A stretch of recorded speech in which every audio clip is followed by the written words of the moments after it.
to millions, offers timeless wisdom that speaks to the heart of those seeking direction and encouragement. In this video, we'll explore 37 life-changing lessons from C.S. Lewis, drawn from his profound insights on faith, love, and the human journey. These lessons not only comfort the soul, but also provide the spiritual guidance you've been longing for. Whether you're looking for reassurance, strength, or a deeper understanding of life's purpose, Lewis's teachings will inspire and uplift you. His 37 profound statements invite us on a journey, one that goes beyond mere reflection.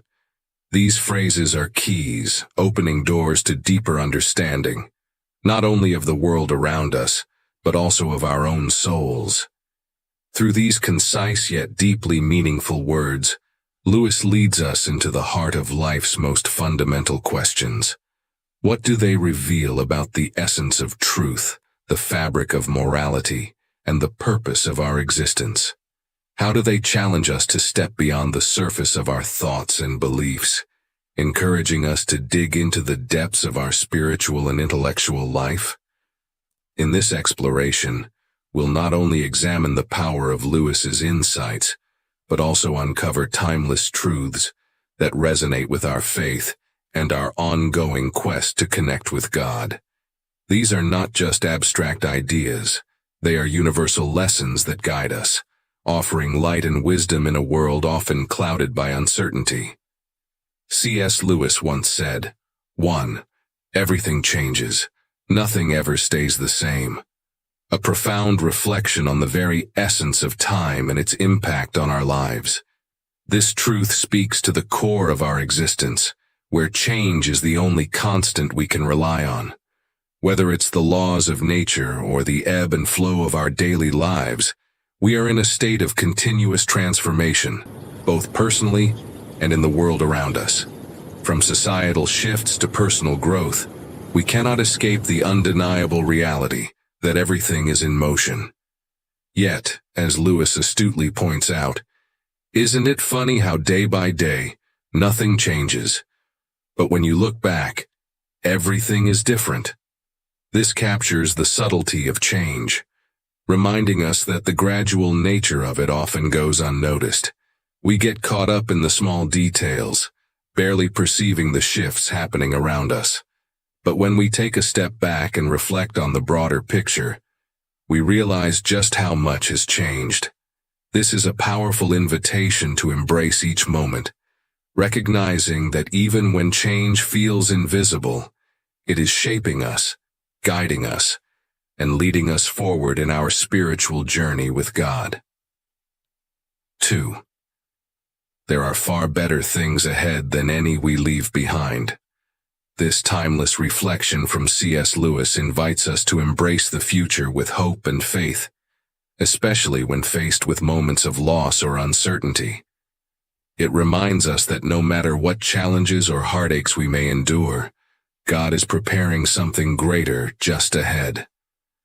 The promise that the best is yet to come is a profound encouragement, particularly in times of transition when one chapter of our lives closes and a new, perhaps even more fulfilling chapter is waiting to unfold. Lewis touches on a deep spiritual truth, the fleeting nature of life and the dangers of holding on too tightly to what is past, whether material things or familiar comforts.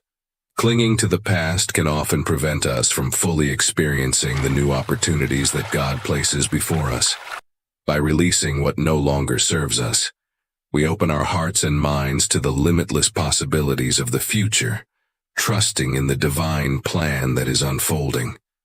The best is yet to come is not just a sentiment of optimism, it is a call to faith, inviting us to believe that God's wisdom is leading us toward greater blessings than we can imagine. Similarly, Lewis offers another powerful insight when he reflects, 3. Nothing in life is ours to keep. This profound truth speaks to the impermanent nature of all that we hold in life, possessions, relationships, even time itself. Yet Lewis invites us to see this not as a loss, but as an invitation to live generously, to give of ourselves, and to find deeper fulfillment in the act of sharing. In giving, we find a sense of purpose and joy that material possessions alone can never provide. It is through selflessness that we come to know the true richness of life. On a spiritual level, this idea suggests that true freedom comes from loosening our grip on worldly desires and selfish ambitions, connecting instead to something greater, something eternal. When we open our hearts to others, when we serve, love, and give generously, we discover a deeper, more enduring sense of belonging. It is in this connection, with God and with others, that we find the kind of fulfillment that transcends the temporary and fleeting. Finally, Lewis's profound statement, 4. Give up yourself and you will find your real self, encourages us to look beyond the surface of our desires and the layers of identity that we often create based on societal expectations or our own ego. He challenges us to step away from the superficial and seek the deeper truths within ourselves. It is only when we let go of our attachment to materialism, to external validation, and to the ego-driven pursuit of success, that we can truly connect with who we are meant to be in God's eyes. This process, though challenging, leads us to a more authentic and spiritually rich life, one that is rooted in eternal values rather than worldly ones. By releasing the need to constantly prove ourselves, we find the peace, purpose, and identity that God has always intended for us. 5. Do not doubt your value, and do not run from who you are. C.S. Lewis offers a profound reminder that our worth is not something we earn through achievements or approval from others, but something inherent within us as creations of God. In a world obsessed with comparison, where people often define their self-worth based on societal standards or the success of others, Lewis brings us back to the spiritual truth that our value lies in the simple yet powerful fact that we are made in God's image. This aligns with the biblical teaching found in Psalm 139 verse 14, which states that we are fearfully and wonderfully made. God's love and purpose for each individual is unique, and no worldly success or failure can alter that. When Lewis urges us not to run from who we are, he is challenging us to resist the pressures to conform or to hide our true selves out of fear of rejection or inadequacy. In modern society, especially with the influence of social media, many people feel the need to present a curated version of themselves to fit in or be accepted. Yet, true freedom comes when we embrace our full selves, imperfections and all. As the Apostle Paul wrote in 2 Corinthians 12:9, "My grace is sufficient for you, for my power is made perfect in weakness." Our flaws, far from being obstacles, are avenues through which God's grace can shine.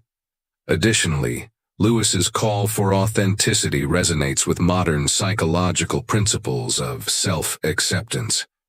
Researchers such as Brené Brown have explored the power of vulnerability and how embracing our imperfections allows us to live more fully and meaningfully. By embracing who we truly are, we can stop striving to meet the expectations of others and start living in alignment with our true purpose. This is especially important in a world that constantly encourages us to chase after external validation, rather than seeking the deeper spiritual validation that comes from God. 6. If you find in yourself desires that nothing in this world can satisfy, the only logical explanation is that you were made for another world. Lewis captures the essence of a universal human experience, a sense of longing or incompleteness that no material possession or achievement can fulfill. This concept echoes Augustine's famous words, "You have made us for yourself, O Lord, and our hearts are restless until they rest in you. This deep spiritual restlessness is not a flaw, but a reminder that we are made for something greater than the temporary pleasures and pursuits of this world. This yearning can be seen in various spiritual and philosophical traditions. For instance, Buddhism teaches that human suffering is largely the result of attachment to transient things, and true peace comes from detaching from worldly desires. In Christianity, this idea is expanded further. It is not only about detaching from the material world, but also about seeking a personal relationship with God, the source of eternal fulfillment. Lewis's reflection here invites us to recognize that earthly joys, while good, are incomplete. They are reflections of a deeper, eternal joy that only God can provide. In our everyday lives, we often chase after career success, financial stability, or personal recognition, thinking that these things will finally bring us happiness. But as many people find, even after achieving these goals, there remains a void, an unfulfilled desire that lingers. This is because, as Lewis suggests, we are not made solely for this world, but for eternity. This is a powerful reminder, especially in a culture that emphasizes material wealth and achievement as the ultimate markers of success. True satisfaction comes not from accumulating more, but from nurturing our relationship with God and aligning our lives with His purpose. For practical application, Lewis's message encourages us to examine where we are placing our hope and fulfillment. Are we seeking temporary happiness through material means, or are we aligning ourselves with the eternal promises of God? This can be a helpful reflection for Christians striving to balance their daily responsibilities with their spiritual journey. By shifting our focus from the fleeting to the eternal, we can find peace even in the midst of life's uncertainties, knowing that we are on a pilgrimage towards something far greater. 7. You don't have a soul. You are a soul. You have a body. C.S. Lewis offers a powerful redefinition of what it means to be human. In a world that often prioritizes the material and the physical, Lewis redirects our attention to the core of our existence, our soul. By stating, "You are a soul," Lewis emphasizes that the soul is not something we possess, but the very essence of who we are. The body, as valuable as it may be, is merely a vessel, temporary and fleeting, while the soul is eternal, transcending time and the physical world. This perspective reminds us that our true identity is found not in our physical form, but in the spiritual reality that continues beyond death. This view aligns with the teachings found in Christianity and many other spiritual traditions, which see life on earth as a preparation for the soul's eternal journey.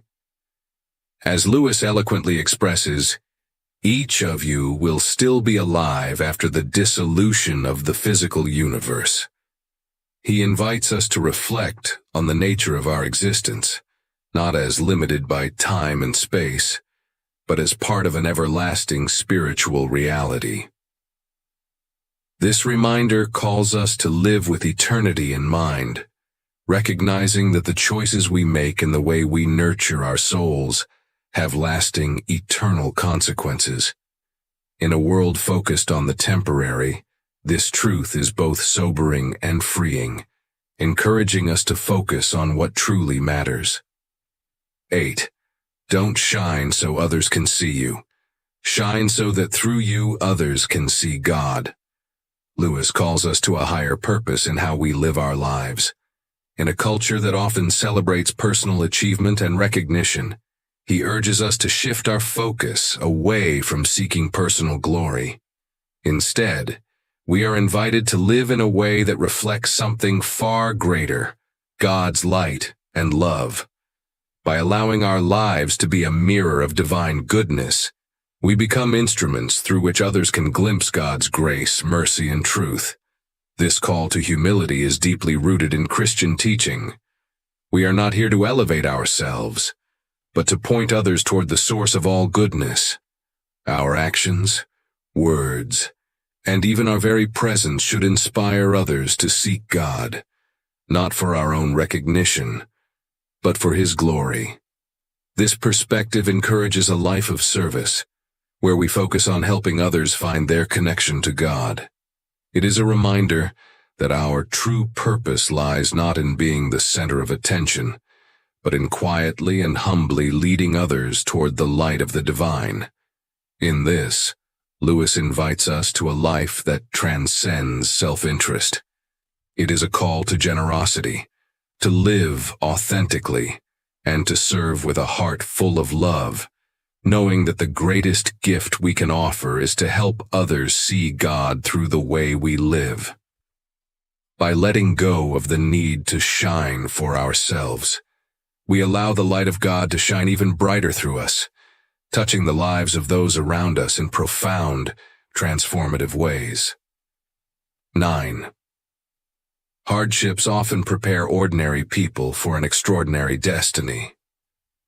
In life, we all face moments of hardship, times when everything seems to go wrong, and we question why we must endure such pain.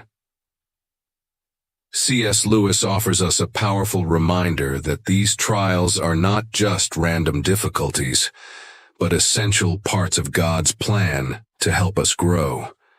When I reflect on my own life, it's clear that the most difficult seasons were also the ones where I grew the most spiritually and emotionally.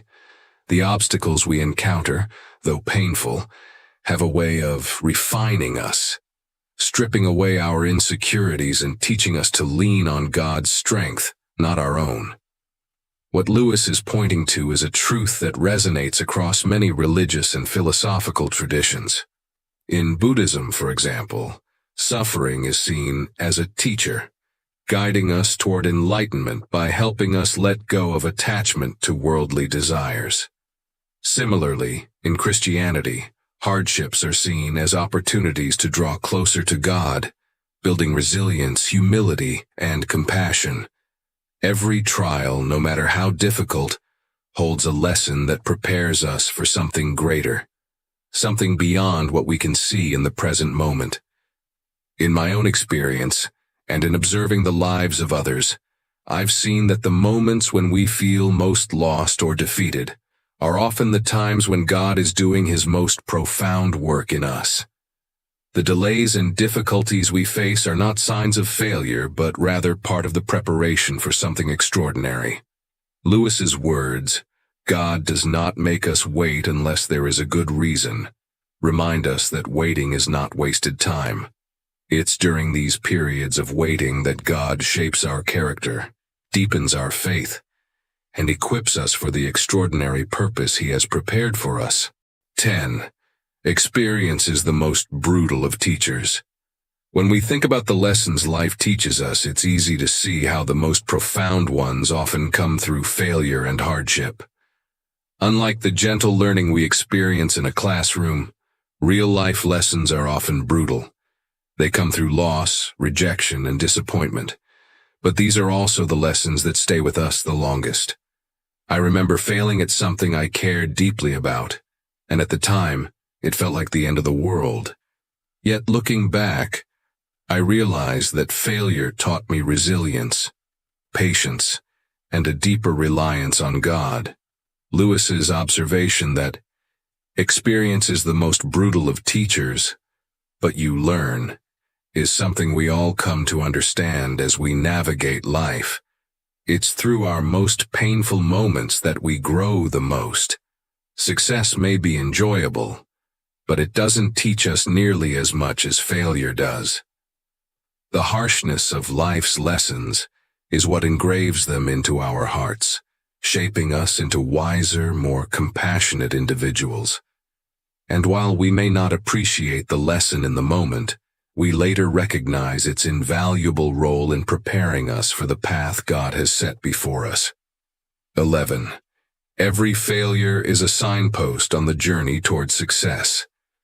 Failures, often seen as stumbling blocks, can instead be understood as part of God's divine plan for us. When Lewis compares them to signposts, he's highlighting that each misstep is not a punishment, but rather a nudge in the direction we need to go. In the Bible, we often see how failures lead to great blessings. Take the story of Joseph, who endured hardship and betrayal. Yet God used those very setbacks to place him in a position of power and influence. The truth is, our failures can refine us. God uses them to teach us patience, to help us grow in faith, and to shape us into the people He intends us to be. Each failure, then, isn't just a lesson. It's a marker on the road to becoming more Christ-like. This is why failing forward is such a powerful idea. Instead of viewing our shortcomings as reasons to give up, we should see them as God's way of redirecting us towards something even greater. Our failures may hurt, but they also prepare us for the victories He has planned. When you fail, instead of asking, "Why me?" try asking, "What is God teaching me in this moment?" This change in perspective allows us to see our struggles not as the end of the road, but as part of the journey God is guiding us through. 12. You are never too old to set another goal or to dream a new dream. Lewis boldly asserts that age is not a barrier to new beginnings, and this resonates deeply with the biblical message of hope and renewal. Take Abraham, for instance, who was called to father a nation well into his old age. His story is a testament to the truth that God can use anyone, at any stage of life, to fulfill His purposes. In our modern world, society often imposes limits on what we can achieve based on age, but God's plan for us defies these expectations. Whether we're 30 or 80, God's call to dream and set new goals never fades. He may be calling you to a new ministry, to pursue a passion you've buried, or to impact others in ways you hadn't imagined. No matter your age, He continues to plant new dreams in your heart. This is an invitation to look beyond the limitations of time and see life as an ongoing journey of renewal. If you feel like you've missed your chance, remember that God is always working behind the scenes, orchestrating something beyond what you can see. Just like the seasons of nature, our lives go through cycles of growth, rest, and renewal, and each one is part of God's grand design for us. When you embrace this truth, it allows you to find joy and purpose in every phase of life. It's never too late to follow the dreams that God has placed within you. 13. Don't let your happiness depend on something you may lose. This powerful idea gently reminds us of the fragile nature of worldly happiness. When we place our joy in things that are fleeting, like possessions, recognition, or relationships, we risk losing it when those things inevitably change or fade. Lewis encourages us to seek a deeper, more stable happiness, one that is grounded in the eternal and unchanging. Rather than building our sense of fulfillment on external achievements or temporary circumstances, we are invited to find joy in qualities that endure, such as faith, gratitude, love, and peace within our hearts. These are gifts that no loss or hardship can strip away. Through this shift in perspective, we discover that true happiness is not dependent on what we have, but rather on who we are becoming in our journey with God. When we align our joy with the eternal, we cultivate resilience, learning to find peace and contentment, even amidst life's uncertainties. 14. This world is a great sculptor's shop. This vivid metaphor speaks to the ongoing transformation we experience as we move through life. Lewis likens the world to a workshop where each of us is a unique masterpiece in the making. Life's challenges, our encounters, and even our sorrows are the tools used to shape and refine us, carving out the contours of our character. In this workshop, we are unfinished works, molded by the steady hands of the master sculptor. Each joy, each trial, and each moment of reflection serves a purpose in chiseling away what is not essential, revealing the beauty of our true nature. Through this process, we are drawn closer to the divine image we were always meant to bear. The idea that some statues may come to life hints at a deeper spiritual awakening, a moment when we fully embrace our calling and experience the fullness of God's grace. It is the moment of transformation, where we rise above our past limitations and step into the abundant life that God has prepared for us. In this divine studio, we are constantly being shaped for something greater, for a purpose far beyond our current understanding. 15. We are mirrors whose brightness, if we are bright, is wholly derived from the sun that shines upon us. When Lewis compares us to mirrors, he beautifully illustrates that our light, our goodness, and even our joy are reflections of a higher divine source. This source, much like the sun that brightens everything in its path, represents the love, grace, and truth of God. Our radiance is not something we create on our own, but something we receive, something that shines through us because of our connection to this eternal light. To truly reflect this brightness, we must keep our inner selves pure and open, like a polished mirror that can capture the fullest glow of the sun. If we allow our hearts and minds to be clouded by pride, fear, or selfish desires, this divine light becomes dimmed. Just as a smudged lens distorts the image of the stars, so too can our spiritual neglect blur our vision of God's love and purpose. To see clearly and to shine brightly, we are called to continually seek a clean, humble spirit, ready to reflect the beauty of the Creator who gives us life and meaning. 16. There are two kinds of people, those who say to God, "Thy will be done," and those to whom God says, "In the end, thy will be done." Lewis draws a profound contrast between two kinds of people. The first are those who willingly choose to surrender to God's plan, placing their trust in His wisdom and divine love. By saying, "Your will be done," they open their hearts to God's guidance, understanding that His purpose for them is far greater than any plan they could design for themselves. This act of submission is not a loss of freedom, but a beautiful act of trust, allowing God to lead them to the fullness of life He intends. On the other hand, when God says, "Your will be done," He honors the freedom He has given each of us. For those who choose their own way, even if it leads away from Him, God allows them the space to live by their choices. It is a gentle reminder that while God desires all to come to Him, He respects our freedom to decide. And in that freedom we find both the beauty of divine love and the responsibility of our choices.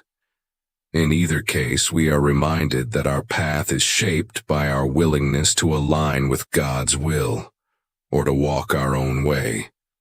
The choice is ours, but so too are the blessings or consequences that come from that choice. 17. C.S. Lewis's reflection. I have no duty to be anyone's friend, and no man in the world has a duty to be mine. No claims, no shadow of necessity. Friendship is unnecessary, like philosophy, like art, like the universe itself, for God did not need to create it. It has no survival value. Rather, it is one of those things which give value to survival. Friendship, as C.S. Lewis beautifully suggests, is not something we need for physical survival like food or shelter, but it plays an essential role in making life meaningful. Much like the universe and the arts, friendship exists not out of necessity, but out of beauty and the joy it brings to our souls. Lewis points out that no one is required to have friends, just as no one is obligated to be one. This freedom allows friendships to be chosen, not forced, which makes them so precious. Friendships are not built on duty, but on a mutual desire to walk through life together, sharing experiences, thoughts, and emotions.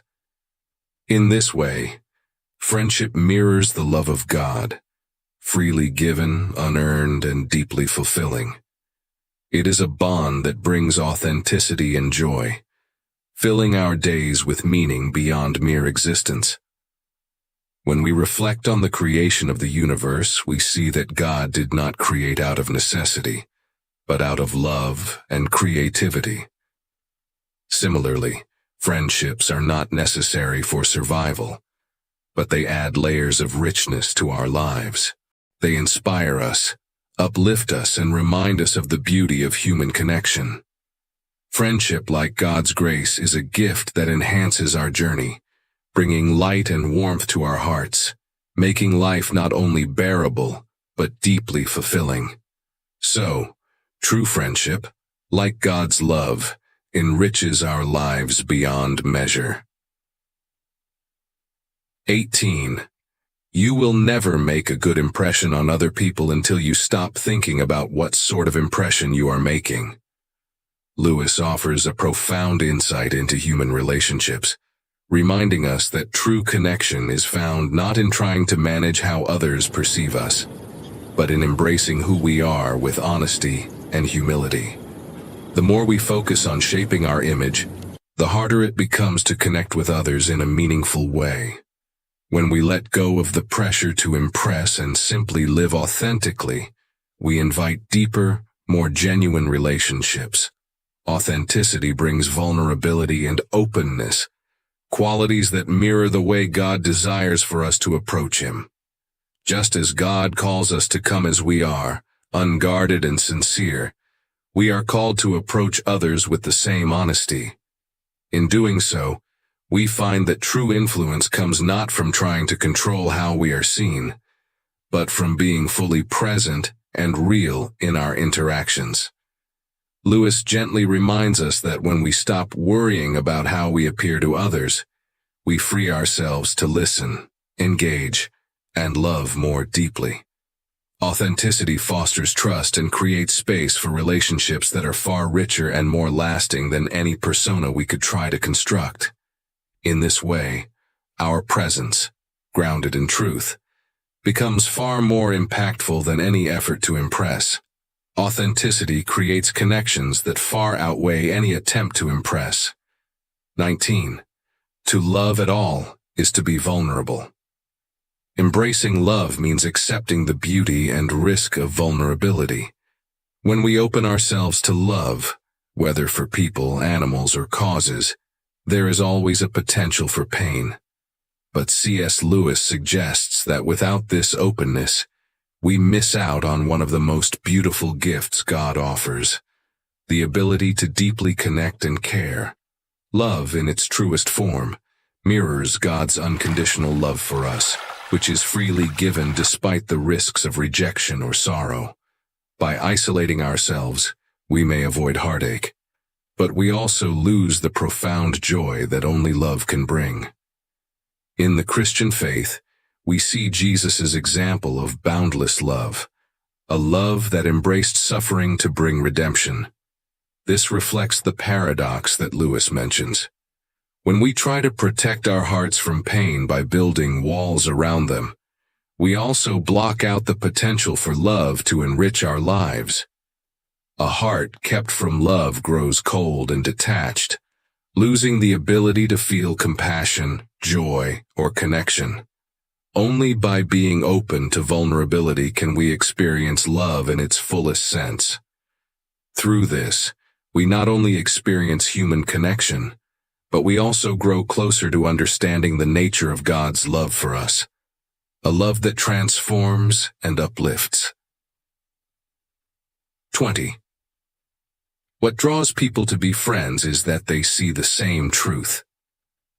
True friendship, according to Lewis, is not about convenience or fleeting interests. It is built upon a foundation of mutual understanding and shared values. In the context of Christian faith, friendships rooted in a shared love for God and a common pursuit of spiritual growth are particularly meaningful.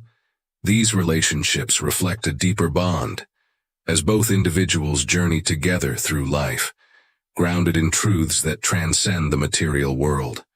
A friendship that is based on shared faith offers support and encouragement that goes beyond the surface level. Friends united by common beliefs can help each other grow spiritually, facing challenges with a shared sense of purpose. They are like companions walking the same path toward understanding God's will in their lives. As Proverbs 27:17 says, "As iron sharpens iron, so one person sharpens another." In this way, friendships are not just about shared experiences, but about helping one another grow in character and faith. Friendships of this kind become sacred spaces where deeper conversations can flourish, where vulnerability and honesty are embraced. Such bonds strengthen our walk with God and give us a sense of belonging, comfort, and joy that cannot be easily found in casual relationships. These friendships, like our relationship with God, are nurtured by trust, shared experiences, and the commitment to seek truth together. 21. Love is a steady wish for the loved person's ultimate good. C.S. Lewis expands the idea of love beyond fleeting emotions or physical attraction, drawing our attention to its deeper, more intentional nature. True love, he suggests, is about actively pursuing the ultimate well-being of the one you care about, even if it means putting aside your own desires or needs. This idea resonates deeply with the Christian principle of sacrificial love, as demonstrated by Christ. When we love in this way, it's not just about feeling affection, it's about making a conscious daily decision to uplift and support others, no matter the cost. Just as Jesus sought the greatest good for humanity, even through suffering, we too are called to love in a way that mirrors that dedication. Love, in its truest form, is not something passive. It is a commitment to act, to make choices that prioritize the happiness and spiritual growth of others. Lewis acknowledges that while we may desire the absolute best for those we love, life's limitations and challenges may prevent us from achieving perfection. However, it's the striving toward that good within the reality of our circumstances that shapes love into something profound and life-changing. When we love with the heart of Christ, we transform our relationships, making them a reflection of God's grace and goodness. This love transcends mere feelings, becoming a guiding force that brings purpose, fulfillment, and spiritual growth to both ourselves and those we love. 22. Do not waste time bothering whether you love your neighbor. Act as if you did, and you will. Lewis encourages us to take a more practical, action-driven approach to loving others, particularly our neighbors. Instead of becoming paralyzed by doubt or self-reflection, wondering if we truly love someone, he suggests we begin by simply acting with kindness and care. This echoes the teachings of Jesus, who calls us to love others through our actions, not just our words or feelings. In moments when we may not feel love for our neighbors, the act of choosing to serve, to help, and to care for them can lead us to develop genuine affection. Love is not just an emotion, but a series of choices we make every day. By choosing to love through our deeds, even when our emotions are uncertain, we allow our hearts to be softened and transformed. Over time, these acts of love become the foundation for real, heartfelt connections. This principle is deeply rooted in Christian teaching, where love is seen as both a command and a gift. Just as Jesus loved and served others unconditionally, we too are called to live out that love, trusting that our actions will shape our hearts. By stepping into love through service and compassion, we open ourselves to the transformative power of love, both in our relationships and within ourselves. The more we act in love, the more we grow into people who embody that love in all aspects of life. 23. No man knows how bad he is till he has tried very hard to be good. C.S. Lewis's insight into human nature reminds us that the true depth of our imperfections is only revealed when we sincerely try to live according to high moral standards. It is in the act of striving to do good, of trying and sometimes failing, that we come to realize how persistent and deeply ingrained our weaknesses can be. The Christian journey is not about achieving perfection, but about walking humbly, knowing that we will fall short. However, this awareness of our limitations is not meant to discourage us. On the contrary, it teaches us to rely on God's grace. Just as Paul says in 2 Corinthians 12:9, "My grace is sufficient for you, for my power is made perfect in weakness." In recognizing our flaws, we find opportunities for growth, not through our strength, but through the strength that God provides. It is this understanding of our own brokenness that cultivates deeper compassion for ourselves and for others, because we all share this common human struggle for virtue. As in the story of Peter in the Gospels, Peter, who was eager to follow Christ, discovered his own shortcomings when he denied Jesus 3 times. Yet this failure wasn't the end of Peter's journey. It was the beginning of his growth in humility and reliance on God's strength. In the same way, our flaws become opportunities for God's grace to work in us. We learn, through these trials, to lean less on our own abilities and more on God's power to transform us from within. Each struggle becomes a step closer to understanding the depth of God's mercy and compassion. 24. In God, there is no hunger that needs to be filled, only plenteousness that desires to give. Lewis invites us to reflect on the nature of divine love, showing how God's giving is unlike anything we experience in human relationships. In our lives, we often give with the hope of receiving something in return, whether it be affection, recognition, or a sense of fulfillment. But God gives out of an overflowing abundance with no expectation of repayment. His love is not based on need, for he lacks nothing. Instead, his desire is purely to share the fullness of his love and grace with us. This kind of love is perfectly illustrated in the story of the prodigal son, Luke 15:11-32, where the father's forgiveness and joy in welcoming his lost son home is not driven by what the son can give in return. It is simply the father's desire to love and bless him. In the same way, God's generosity calls us to trust in his provision, knowing that his gifts come from a place of perfect love. This reflection challenges us to evaluate our own motivations for giving. Are we giving freely, or are we seeking something in return? As we align ourselves more with God's heart, we are called to give generously, without strings attached, just as he does. 25. If a person thinks she is not conceited, she is very conceited indeed. Lewis's thoughts on humility challenge us to reconsider how we approach this virtue. It's not something that can be flaunted or proven. Rather, it is seen in how we quietly acknowledge our limitations and place others above ourselves. The moment we start seeking praise for our humility, we've likely lost it. The story of Jesus washing the disciples' feet, John 13:1-17, is the perfect example of humility in action. Jesus, the Son of God, humbled himself to serve others, demonstrating that true humility is not about position or power, but about loving and serving others without seeking recognition.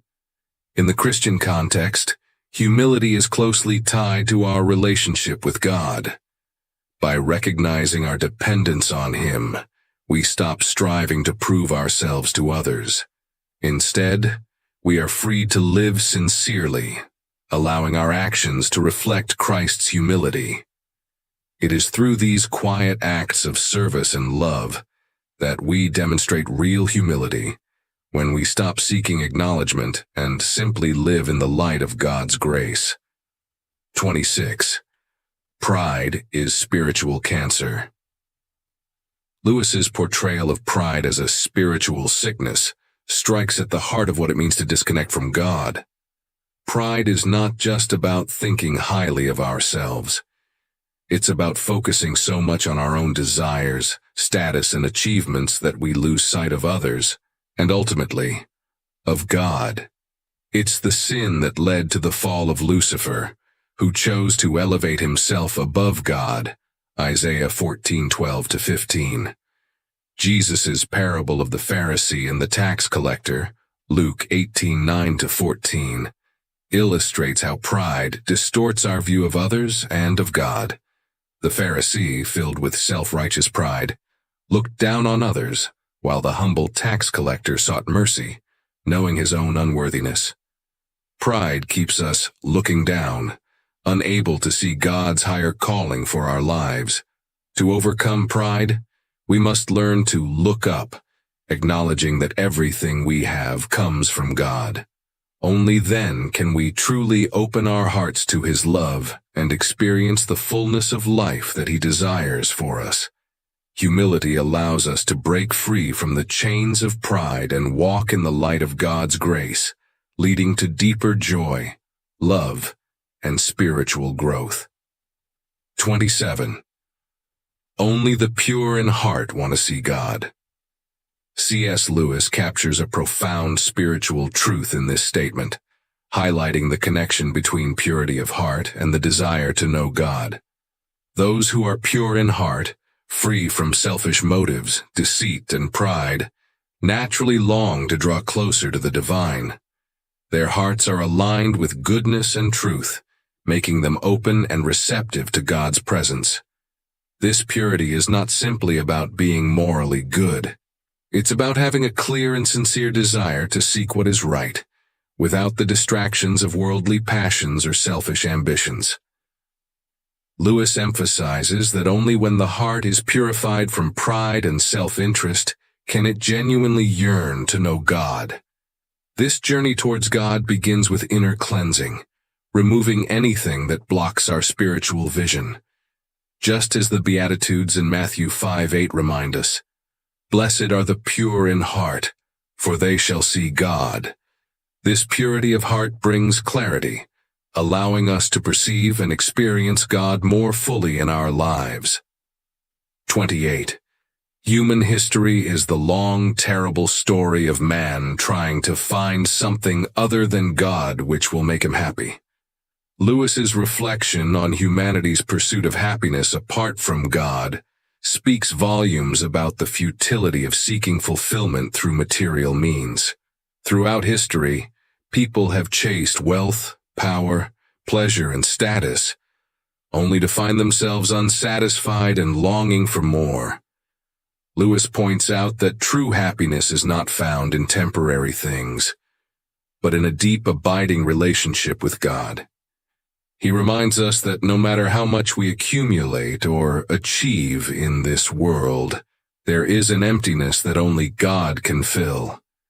As Psalm 16:11 beautifully states, "In your presence there is fullness of joy." Lewis invites us to stop chasing fleeting sources of joy, and instead turn to God, who is the ultimate source of peace and happiness.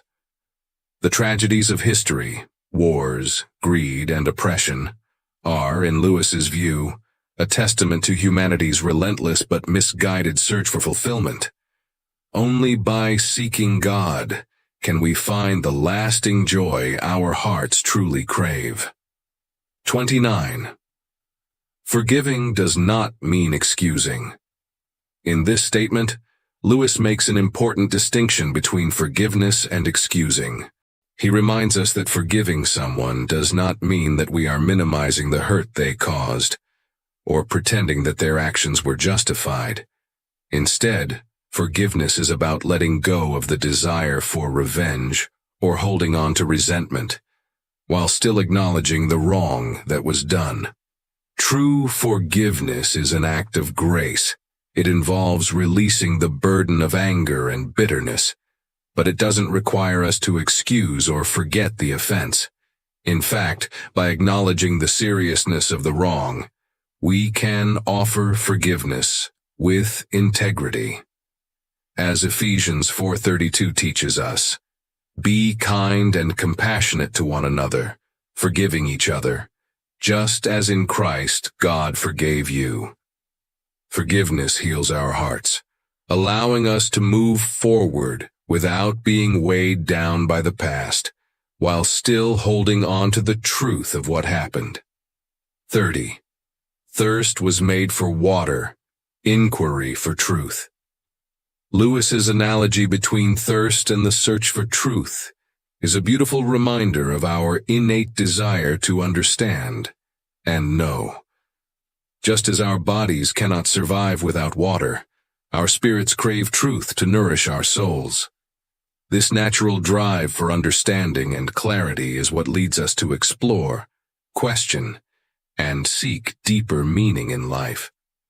Lewis suggests that this search for truth is not merely an intellectual exercise. It is fundamental to our spiritual well-being. Proverbs 2:3-5 encourages us to seek wisdom and understanding, as one would search for hidden treasure, promising that you will understand the fear of the Lord and find the knowledge of God. This thirst for truth, much like our physical thirst for water, propels us on a journey of discovery, pushing us closer to God as we seek answers to life's most profound questions. It is through this quest for truth that we grow in faith, wisdom, and understanding. 31. Faith is the art of holding on to things your reason has once accepted in spite of your changing moods. C.S. Lewis beautifully illustrates that faith is not just a fleeting feeling or blind belief, but a deliberate and ongoing commitment to truths once recognized by reason. He reminds us that true faith stands firm, even when our emotions shift or life throws challenges our way. When reason has affirmed certain principles, it's faith that helps us hold on to them, especially when doubt, fear, or confusion cloud our minds. Lewis's perspective on faith encourages us to see it as an active choice, a constant effort to stay grounded in what we know to be true. Faith, in this sense, becomes an art, something we must practice and nurture, much like a skill that grows stronger with dedication. This view of faith also shows us that reason and faith are not opposites. Instead, they complement each other. By anchoring our beliefs in reason and practicing faith when emotions attempt to pull us away, we learn to trust not only in God, but also in the wisdom and understanding that God has given us. For example, in moments of deep grief or loss, faith keeps us rooted in the belief that God's love remains constant, even when our hearts are broken. 32. We meet no ordinary people in our lives. C.S. Lewis's reflection on human interactions challenges us to see the uniqueness in every person we meet. He reminds us that even the briefest of encounters carries the potential for something profound. Whether it's a stranger on the street or someone we see every day, each individual is a rich tapestry of experiences, dreams, and potential that often goes unnoticed. This perspective encourages us to look beyond the surface and recognize the depth within every person. Imagine someone who seems to play a minor role in your life, a colleague, a neighbor, or even a cashier. Lewis invites us to consider the unseen stories they carry, the wisdom they may possess, and the kindness they might share. By embracing this mindset, we cultivate a deeper respect for humanity and begin to see every interaction as an opportunity to connect with someone valuable. In doing so, we follow Christ's example, who saw the worth in everyone, from the tax collector to the Samaritan woman, valuing their hearts over their outward status. 33. Everyone thinks forgiveness is a lovely idea until he has something to forgive. Lewis speaks directly to the difficulty of forgiveness, a virtue that seems so noble in theory, but becomes profoundly challenging in practice. It's easy to agree with the idea of forgiveness when we're not the ones who have been hurt. But when betrayal, pain, or disappointment come knocking at our own door, the true test of forgiveness begins. At that moment, forgiveness is not just a concept, it's a choice that requires us to wrestle with our emotions, our sense of justice, and sometimes even our pride. Forgiveness does not mean pretending the hurt didn't happen, nor does it mean excusing the wrong. Instead, it involves letting go of resentment and offering grace, even when it feels undeserved. This mirrors the way God forgives us freely and without condition. Just as Jesus forgave those who wronged him, we are called to extend the same mercy, not because it's easy, but because it's transformative, for both the forgiver and the forgiven. 34. Integrity is doing the right thing even when no one is watching. C.S. Lewis defines integrity as something far more profound than simply following rules or seeking approval. It's about consistently choosing what's right, based on our moral and spiritual values, regardless of external pressure or personal gain. Integrity isn't just about looking good in the eyes of others. It's about living in alignment with the truth, even when we're the only ones who will know. This kind of integrity requires inner strength. It's about making the right decisions in the quiet moments when no one is watching, knowing that our character is shaped by these unseen choices. For example, choosing honesty over convenience in a small matter or helping someone without expecting recognition. These are the actions that define true integrity. By living this way, we honor the values we hold dear. And more importantly, we reflect the image of God in our daily lives as Christ himself lived with unwavering integrity. 35. Children are not a distraction from more important work. They are the most important work. C.S. Lewis beautifully captures the essence of parenting, reminding us that raising children is not a task that competes with more important work. It is, in fact, the most important work. Parenting is not just a duty or obligation, but a sacred responsibility, shaping the future through the lives of those we guide. Lewis invites us to see children not as interruptions in our daily lives, but as the very reason for many of the things we do. Their upbringing, nurturing, and education are central to any meaningful life's work. By caring for children, we do more than provide for their physical needs. We nurture their hearts, their minds, and their spirits. The time and love we invest in them help build their character, instill values, and prepare them for the challenges and joys of adulthood. Through this, we shape the world, one child at a time. 36. A children's story that can only be enjoyed by children is not a good children's story. Lewis argues that the best stories for children are those that resonate with people of all ages. A story that only entertains children, in his view, fails to reach its full potential. Great children's literature carries messages, adventures, and emotions that touch not only the hearts of the young but also those of the old, reminding us of the wonder and magic we all share, regardless of age. Such stories invite us to remember the joy of discovery, the power of imagination, and the timeless truths that guide our lives. A well-told children's tale may spark laughter, offer wisdom, or stir emotions in adults just as much as in children. Lewis believes that these narratives rich in meaning help maintain our connection to innocence, curiosity, and a sense of wonder, qualities we often lose as we grow older. It is a reminder that the magic of storytelling is a gift that bridges generations, inviting all to rediscover the world with a childlike heart. 37. True humility is not thinking less of yourself, it's thinking of yourself less.